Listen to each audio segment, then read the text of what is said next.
가득 넘치기를 바랍니다.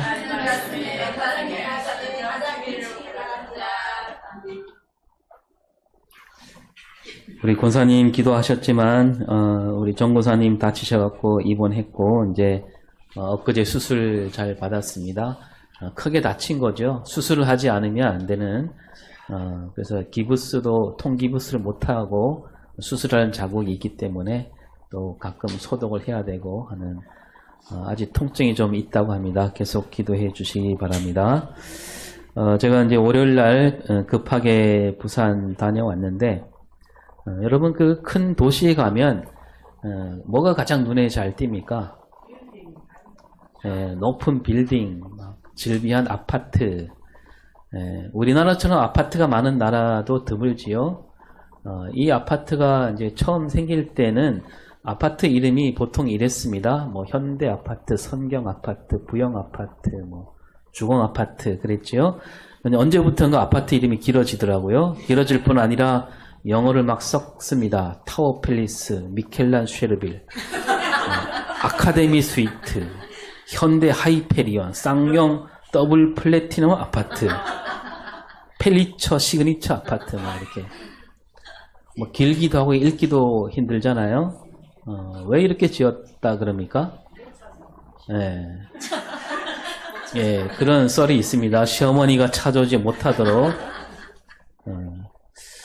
그런데 최근 요즘 들어서 이름을 다시 쉽게 짓는다 그러죠. 새샘마을 아파트, 뭐 까치마을 아파트, 푸른 마을, 샘터 마을 이렇게 쉽게 짓고 있다 그럽니다.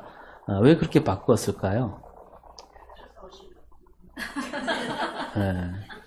아파트 이름이 어려우니까 시어머니가 오는데 시누이 손을 잡고 오는 거예요. 그래서 차라리 시어머니만 오는 게 낫지 시누이까지 못 견디겠다. 시댁에서 가장 껄끄러운 사람이 누구예요? 시누이. 보통 시누이 아닙니까? 그래서 옛말에 때리는 시어머니보다 말리는 시누이가 더 얄밉다 그러잖아요.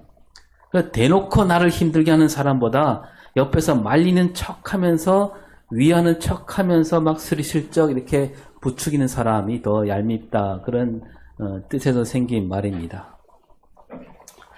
오늘 말씀 읽다 보니까요, 이제 그런 사람들이 있는데 나오는데 누구일까요? 오늘 읽은 말씀에 보면 나오는 사람 맨 앞에 1절에는 대제사장들과 서기관들이 있고 또 예수님이 나오고 값비싼 향유를 부은 여인이 나옵니다. 또 옆에 있는 어떤 사람들, 이 사람들이 누군가 이렇게 나오진 않는데 다른 복음에 보면 제자들이라고 합니다. 이 사람들이 예수님께 값비싼 향유를 부은 여인을 보고 이렇게 말하죠. 4절을 볼까요? 어떤 사람들이 화를 내어 서로 말하되 어찌하여 이 향유를 허비하는가. 예, 이 사람들은 벌써 화가 나 있습니다. 처음부터 못마땅하다 이거죠. 하는 말이 어찌하여 이 향유를 허비하는가. 그러니까 이 사람들은 뭐가 보이는 겁니까? 향유가 보이는 거예요. 향유가 눈에 띄는 거죠. 왜 향유가 눈에 띌까요? 값비싸니까. 이 여인보다는 저 여인이 누구인가 그건 묻지도 않습니다. 그냥 이 여인보다 향유의 마음이 가 있는 거죠. 그러면서 5절에서 뭐라고 합니까? 이 향유를 300데나리온 이상에 팔아 가난한 자들에게 줄 수 있었겠도다. 그러니까 이 사람들이 바로 알아보는 겁니다. 향유를 보고 이 향유 값이 얼마인지 바로 알아본 거예요. 저 정도라면 300데나리온 더 나간다 알고 있는 거죠. 그건 눈썰미가 뛰어난 거죠. 이 시누이들도 그렇지 않나요? 눈썰미가 빠르잖아요. 시어머니와 함께 현관에 들어서면서 벌써 탁 한눈에 알아차리잖아요. 청소가 얼마나 잘 됐는가, 신발장 밑에 먼지가 있는가, 뭐 혼수로 가져온 가구는 얼마짜리인지, 안 본 사이에 살림살이가 얼마나 늘었는지, 뭐 목걸이, 팔찌, 반지 벌써 딱 한눈에 견적이 다 끝나지 않습니까? 그래서 비싸면 비싼 대로 또 싸면 싼 대로 한마디씩 쏘아붙이죠. 그리고 절대 틀린 말을 하지 않아요. 아주 딱딱 맞는 말만 합니다. 그 맞는 말 아주 기분 나쁘게 하지요. 달란트입니다. 그 맞는 말이니까 또 듣는 사람은 더 기분이 나쁘지 않겠습니까? 그러니까 이 시누이는 그 마음을 살피지 않고 눈에 보이는 거, 그 가운데 트집 잡을 만한 거 아주 귀신같이 기가 막히게 찾아내지 않습니까? 그래서 이 향유를 부인 여인을 나무란 사람들도 정말 신우이 같은 그런 눈썰미를 지닌 사람들입니다. 근데 우리가 잘 들어야 되는데 그렇다고 해서 예수님이 시어머니라는 얘기가 아닙니다. 예수님은 시어머니가 아니고 굳이 말하자면 누구일까요? 그 여인에게 친정 엄마예요. 친정 엄마. 친정 엄마처럼 따뜻하게 맞이하는 분이죠. 근데 우리는 자칫 그 사람들처럼 그 시누이가 되기가 쉽다는 거죠. 따뜻하게 감싸주며 마음을 살피기보다는 아주 그냥 입 바른 소리로 주눅들게 하는 말. 그런 말이 먼저 나오기가 쉽다는 겁니다. 얼마 전에도 말씀드렸지만 우리 입에서 막 나오려고 하는 말, 그 보면 다 그런 말이 그런 거예요. 바로 막 하고 싶은 말은 대체로 입 바른 소리고요. 그 말이 나가는 순간 듣는 사람을 힘들게 하거나 주눅들게 하거나 꼼짝 못하게 하는 말. 그 사람 상처를 보듬고 마음을 살피는 말은 입에 있지 않고요. 저 밑에 있어요. 깊숙이 있습니다. 그래서 그 말을 끄집어내려면 애를 써야 됩니다. 그 사람을 잘 살펴야 되고 그 사람이 하는 말에 귀를 기울여야 되고요. 내가 먼저 말하기보다는 먼저 들어야 되고 그래서 또 입에서 말이 나오기 전에 한 번 더 곱씹어 봐야 되고 말하자면 성가신 거죠. 그 말을 하려면. 그러니까 그런 말이 잘 나오지 않는 겁니다. 이 사람들이 그러고 있는 거죠. 한 번 더 생각했다면 이렇게 말했을까? 예수님은 이 여인에게 입 바른 소리를 내뱉은 이들에게 꾸짖듯이 말씀하시죠. 6절 보겠습니다.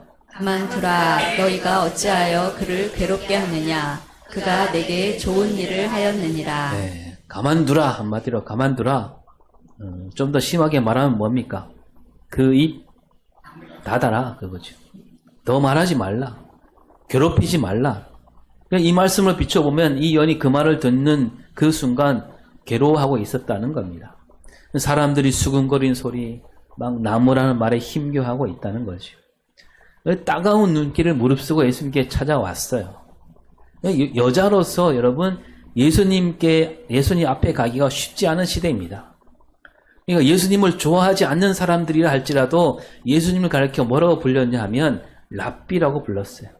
이 랍비한테는 여인이 함부로 다가갈 수 없습니다. 그러니까 이 여인은 정말 용기를 내서 예수님을 찾아온 겁니다. 어떻게 하면 예수님께 가까이 갈 수 있을까? 막 살피다가 겨우 다가갈 수 있었던 거죠. 그러니까 막 마음도 떨리고 있고 손도 막 부들부들 떨리고 있을 겁니다. 근데 아니나 다를까 사람들이 가만두지 않고 그렇게 쏘아붙이고 있는 거죠. 예수님은 이 여인 그 마음을 살피셔서 사람들로 하여 말하지 못하도록 막으셨다는 겁니다. 이제 여기까지 보면 우리가 얼마든지 고개를 끄덕일 수가 있죠. 뭔가 사연이 있어 보이는 이 여인을 예수님이 감싸주시고 이 여인에게 함부로 말한 사람들에게 따끔하게 말씀하셨다. 뭐 예수님이라면 그럴 만한 분이구나.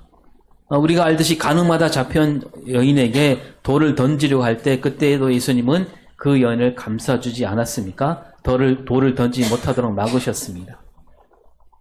그런데 바로 이어 말씀하시기를 이 여인이 그 값비싼 향유를 나한테 부었는데 그거는 좋은 일이다 이렇게 말씀하십니다. 이 말씀은 오늘 우리가 들을 때와 그때 사람들이 들은 거는 좀 다르게 다가옵니다. 우리는 뭐 앞뒤 사정 다 아니까 그냥 넘어갈 수 있지만 그 자리에 있던 사람들에게는 이 말이 정말 뜻밖의 오는 말씀이에요. 그 비싼 향유를 머리에 붓는다. 이거는 누가 하는 일이냐면 돈 많은 부자들이 하는 일이에요. 부자들이 뭐 돈이 뭐 남아 도니까 향유를 머리에 붓는 거죠. 몸에 또 막 뿌립니다. 그러니까 부자들은 지나가면 몸에서 향내가 나는 거죠. 그러니까 그걸로 자기를 뽐내는 겁니다. 그런데 가난한 사람들은 어떻습니까? 가난한 사람들은 제대로 씻지도 못해서 그냥 역겨운 냄새가 날 뿐이에요. 그러니까 웬만한 부자들은 다 그렇습니다. 가난한 사람들이 뭐 어떻게 살아가고 있는지, 어떻게 죽어가고 있는지 아무 생각이 없습니다. 눈길도 주지 않고 그저 자기 배만 부르면 그만이다. 먹고 남아도 남은 걸로 도와줄 생각 안 하고 그걸로 향유를 사갖고 몸에 뿌리고 다니는 거죠. 근데 예수님인데 예수님이 이걸 가르쳐서 좋은 일이다. 그럴 뿐이 아니잖아요. 아무리 좋게 보려 해도 이게 좋은 일인가? 뭐 굳이 나쁘다고는 할 수 없지만 좋은 일이다라고 하기에는 뭔가 좀 마음에 걸리는 게 있습니다. 그리고 7절에서 뭐라고 말씀하십니까? 가난한 자들은 항상 너희와 함께 있으니 아무 때라도 원하는 대로 도울 수 있거니와 나는 너희와 항상 함께 있지 아니하리라. 예, 그 무슨 말이냐면 가난한 자들은 언제든지 도울 수 있지 않느냐. 그리고 나는 여기 이 땅에 살 날이 얼마 남지 않았다. 뭐 이 말씀도 사실 가만히 따지고 보면 쉽게 받아들이기 어렵습니다. 우리는 알고 있지만 그때 처음 듣는 사람들은 예수님이 십자가에 달리신다, 십자가에서 죽음을 맞이하신다, 이걸 그 자리에서 아는 사람이 없는 거죠. 뭐 예수님을 따르는 제자들도 모릅니다. 웅성거리는 사람들도 모르고. 그리고 이 여인도 알고 그랬을까요? 이 여인이 알 리가 없지요. 그리고 또 가난한 사람들을 항상 도울 수 있다 그랬는데 여러분 가난한 사람들 가운데 그 삶이 얼마 남지 않은 이들이 오늘 내일 한 사람들이 얼마나 많겠습니까? 제대로 먹지 못하고 몹쓸 병에 걸리고 돈은 없고 가난으로 죽어가는 사람이 적지 않은 시대입니다. 그래서 그 향유라면요 몇 사람을 죽어가는 몇 사람을 살릴 수 있는 거 아니겠어요? 그리고 또 예수님이 언제나 말씀하시는 거 보면 가난한 사람들과 함께 하셨고 힘겹게 사는 사람들 편에 서서 말씀하셨습니다. 그들을 가까이 하고 그들에게 살아갈 소망을 주신 예수님인데 여기서는 예수님이 가난한 사람 따로 있고 나 따로 있다 이런 식으로 말씀하고 계시는 거죠. 그리고 이어서 8절에 뭐라고 되어 있습니까? 그는 힘을 다하여 내 몸에 향유를 부어 내 장례를 미리 준비하였느니라. 네. 그 이스라엘 풍속 가운데 그런 게 있습니다. 사람이 죽으면 시신에 향유를 바른다는 거죠. 좀 더 더디게 부패하게 만드는 그렇기도 하고 냄새도 맡고. 근데 여러분 지금 예수님은 아직 살아 계시잖아요. 예수님이 돌아가신 다음에 본 게 아니라 살아계신 주님께 붙고 있습니다. 이 말씀도 보면 앞뒤가 맞지 않지 않습니까? 또 아까 말씀드렸지만 이 여인이 예수님 죽음을 미리 알고 향유를 부었다라고 하는데 사실 그건 아니잖아요. 그래서 언뜻 봐서 이 예수님이 하신 말씀들은 참 그 당시 사람들이 받아들이기 어렵지 않았을까. 그러면 예수님은 왜 이렇게 말씀하셨을까? 오늘 말씀에서 이 여인이 누군가, 여기서 만나기 전에 예수님이 이 여인에게 무슨 도움을 주셨는가, 뭐 아무것도 나오지 않습니다. 뭐 이렇게 볼 수는 있겠죠. 이 여인이 간음하다 잡힌 그때 그 여인일 수도 있고, 또는 혈루병을 앓고 있다가 나음을 입은 여인일 수도 있고, 아들이 죽었는데 살려주었던 그 나인성 과부 그 여인일 수도 있고.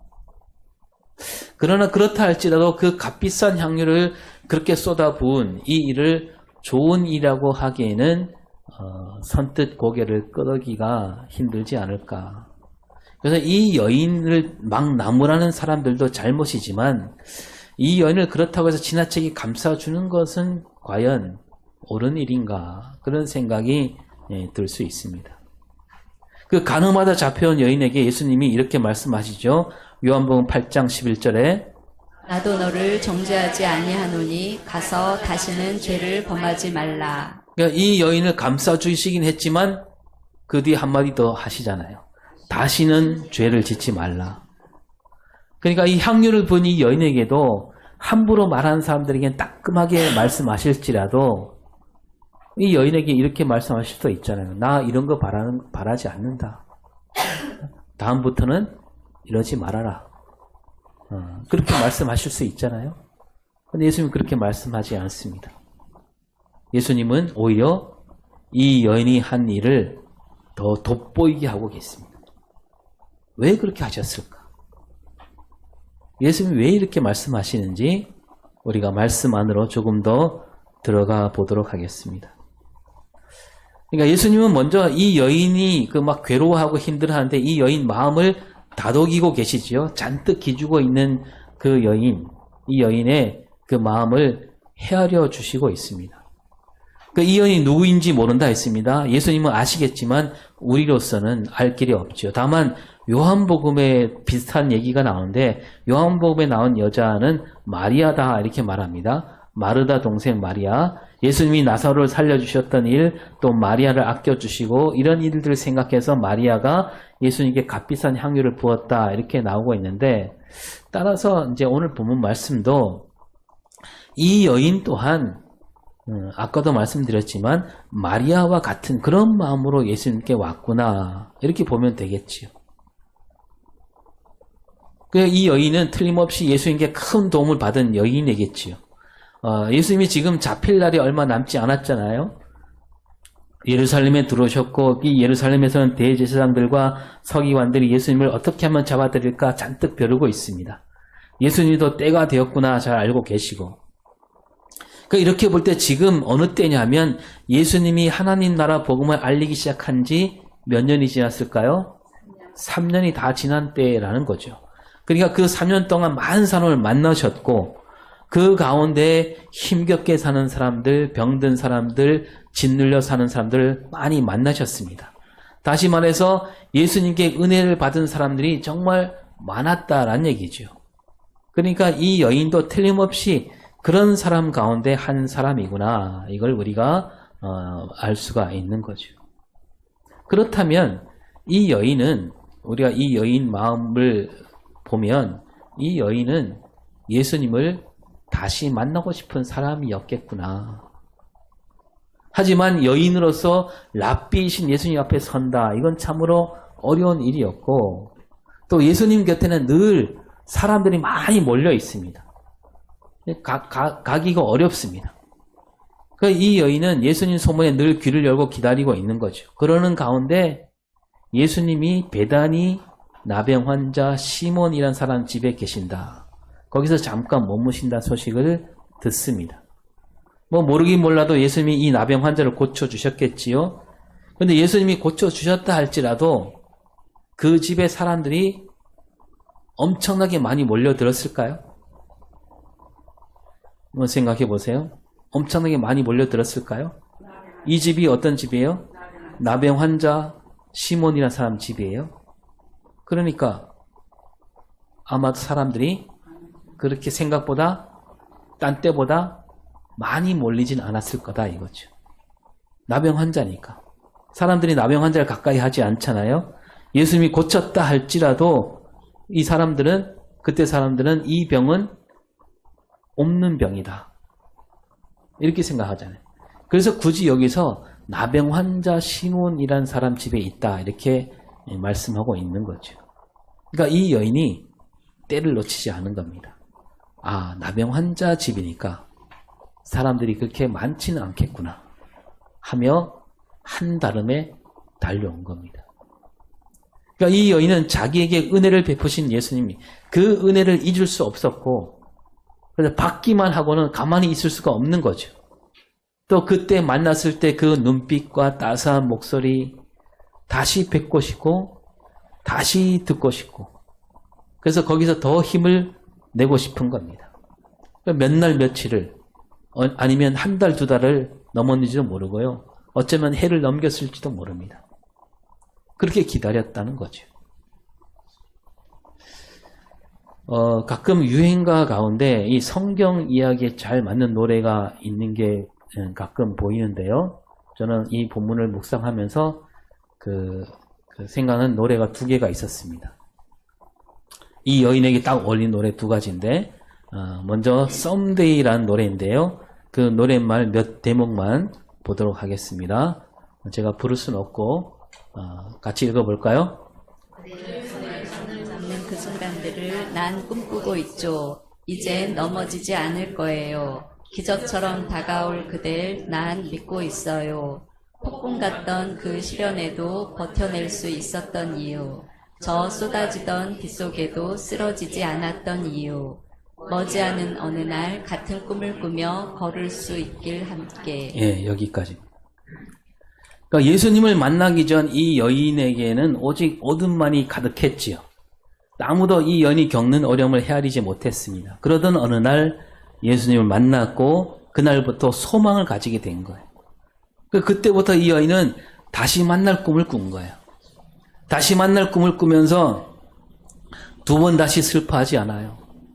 그대 손을 잡는 그 순간들을 난 꿈꾸고 있죠. 이런 마음이 아니었을까?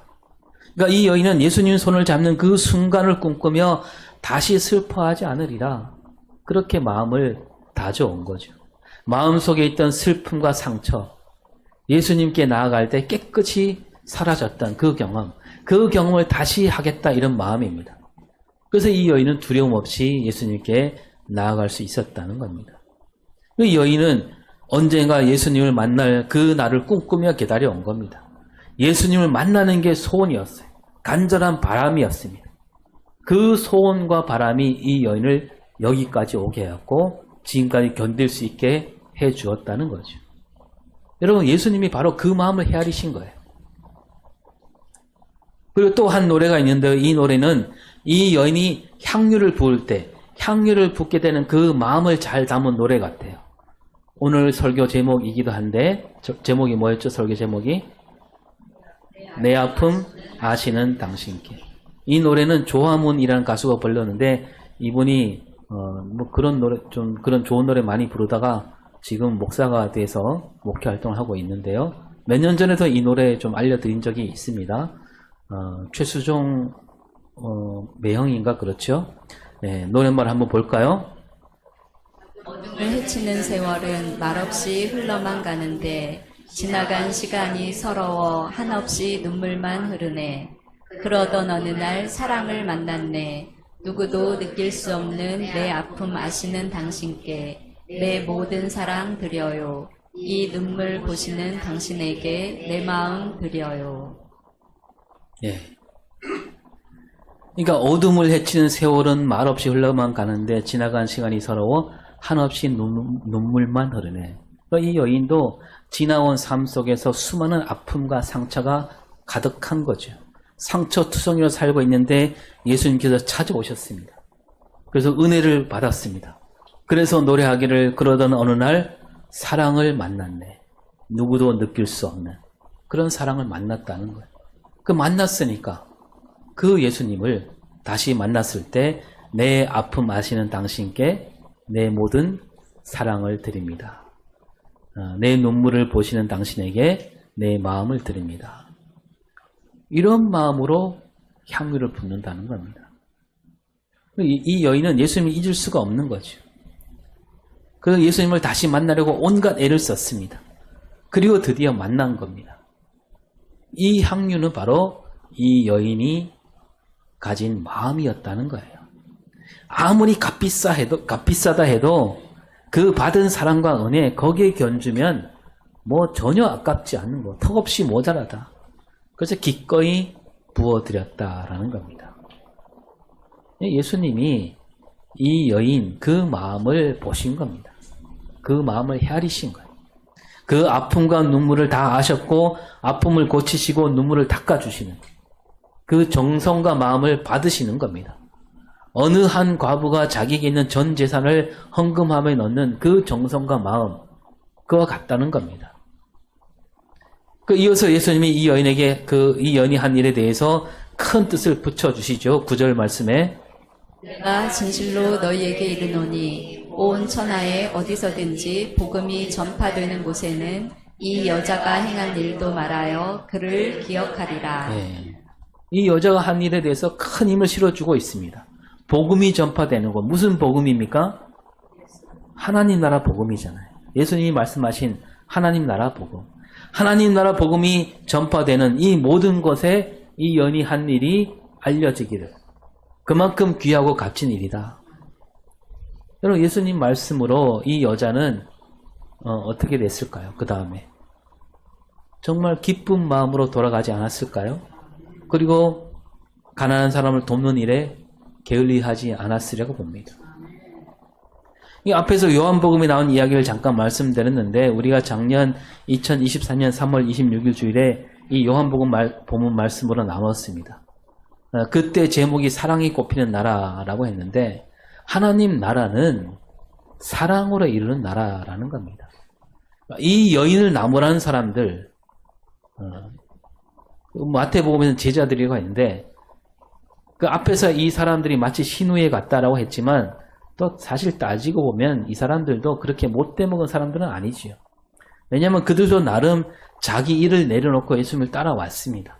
새로운 세상을 꿈꾸는 사람들이에요. 다만 이들은 예수님이 말씀하신 하나님 나라를 제대로 알아듣지 못했던 겁니다. 이 사람들은 저 옛날 다윗 왕국과 같은 크고 힘센 나라, 저 로마를 당장이라도 뒤엎을 만한 그런 나라를 꿈꾸고 있었을 뿐입니다. 예수님이라면 얼마든지 크고 힘센 나라를 만들 수 있으리라. 왜냐하면 예수님을 보니까 병든 사람도 넉넉히 고치시고 심지어 죽은 사람도 살리고요. 회당에서 가르칠 때 보면 사람들이 그 권위에 놀라고 그리고 이제 마지막에 예루살렘 성에 들어올 때 수많은 사람이 예수님을 따라오면서 호산나 호산나 외쳤다. 근데 거기에다가 이제 이 명절 다가왔는데 가난한 사람들에게 큰 도움을 준다면 더 많은 사람이 몰리지 않을까. 그런 생각으로 예수님을 따라오고 있는 거죠. 또 유대인들이 해마다 6월절이 되면 그 절기에 맞춰서 나도 가난한 사람을 도왔다 이걸 보여줘야 되는 겁니다. 그게 전통이에요. 그래서 300데나리온 되는 그 돈으로 가난한 사람을 돕는다면 이보다 더 크게 이름을 낼 일이 없는 거죠. 더구나 지금 온 예루살렘이 예수님과 그 제자들을 지켜보고 있습니다. 그리고 죽은 나사로를 살린 일도 멀리 퍼져 있습니다. 그래서 이 향유만 팔아서 가난한 사람들에게 나눠주기만 하면 이제 마침표를 찍는 거예요. 이걸 계기로 사람들이 몰려오고 그 세를 모아서 왕국을 일으키면 되는 거죠. 그런 마음이었기 때문에 이 사람들도 그렇게 반응할 수밖에 없었겠구나. 그러나 예수님이 말씀하신 하나님 나라는 그런 나라가 아니라는 거죠. 힘으로 세우는 나라가 아닙니다. 사람이 많다고 되는 나라가 아닙니다. 예수님이 세우신 나라는 십자가를 져야만 하는, 그래야 이루어진 나라죠. 그래서 예수님이 장례를 굳이 말씀하시는 거죠. 7절을 다시 볼까요? 가난한 자들은 항상 너희와 함께 있으니 아무 때라도 원하는 대로 도울 수 있거니와 나는 너희와 항상 함께 있지 아니하리라. 예, 이렇게 말씀하시면서 이 여인은 내 장례를 준비하고 있다. 이 가난한 자들을 돕는 일, 이건 오늘 내일 하고 끝낼 일이 아니고 늘 해야 되는 일이고 그런 뜻이고, 그러나 나는 너희와 함께 지낼 날이 얼마 남지 않았다. 얼마 남지 않았으니까 내가 너희에게 가르친 이 하나님 나라, 그 하나님 나라를 이제라도 제대로 깨우치고 그 하나님 나라를 이루도록 힘써라, 그런 뜻이죠. 예수님은 언제나 하나님 나라를 가르치지 않았습니까? 하나님 나라가 어디서 비롯되는가? 힘으로, 돈으로, 사람으로 되는 게 아니라는 겁니다. 이렇게 이름 없는 여인, 그 누구도 잘 알아보지 못하는 이런 여인, 그 여인 마음을 알아주고 받아줄 때 거기에서 하나님 나라가 열린다라는 겁니다. 예수님이 이 여인이 겪는 아픔과 눈물을 다 보도 않으셨습니다. 그게 뭐예요? 그게 사랑이죠. 그 사랑을 받은 여인은 자기에게 있는 것, 모든 것을 다 내어놓습니다. 여러분, 예수님이 다시 살아나시고 하늘로 올라가신 다음 이 여인은 어떻게 살았을까요? 예수님이 하신 말씀, 마태복음 25장 40절 볼까요? 너희가 여기 내 형제 중에 지극히 작은 자 하나에게 한 것이 곧 내게 한 것이니라. 예, 아까도 말씀드렸지만 이 여인은 그 뒤에 예수님이 생각이 날 때마다 이 말씀을 받들어서 헐벗은 사람, 굶주린 사람들을 찾아다니며 예수님이 자기 눈물을 닦아주었듯이 그런 사람들 눈물을 닦아주고 그 아픔을 헤아리는 삶을 살았으려고 우리가 생각할 수 있는 거죠. 우리 주님은 언제나 우리 사정과 형편을 다 헤아리시는 분입니다. 우리가 흘리는 눈물, 아픔을 다 아시고 다 받아주시죠. 우리는 그 은혜를 잊지 말아야 되는 겁니다. 그래서 우리는 언제나 그 은혜를 갚는 마음으로 살 때 그것이 우리 기독교 신앙입니다. 그리고 더 나아가서 눈물 흘리며 사는 사람들, 아픔 속에 사는 사람들, 그들을 보듬어주고 그들에게 힘과 용기를 주는 그런 삶을 살아갈 때 거기서 하나님 나라가 시작된다라는 이 진리를 마음에 늘 담을 수 있기를 바랍니다. 기도하겠습니다. 언제나 우리 아픔을 아시고 우리 눈물을 닦아주시는 주님, 우리가 그 은혜를 잊지 않고 늘 주님 앞에 나아가서 우리도 그렇게 살기를 다짐하는 신앙이 되게 하여 주시옵소서. 우리 주변의 사람들을 찾아가서 그 아픔과 눈물을 품어 안고 그들에게 살아갈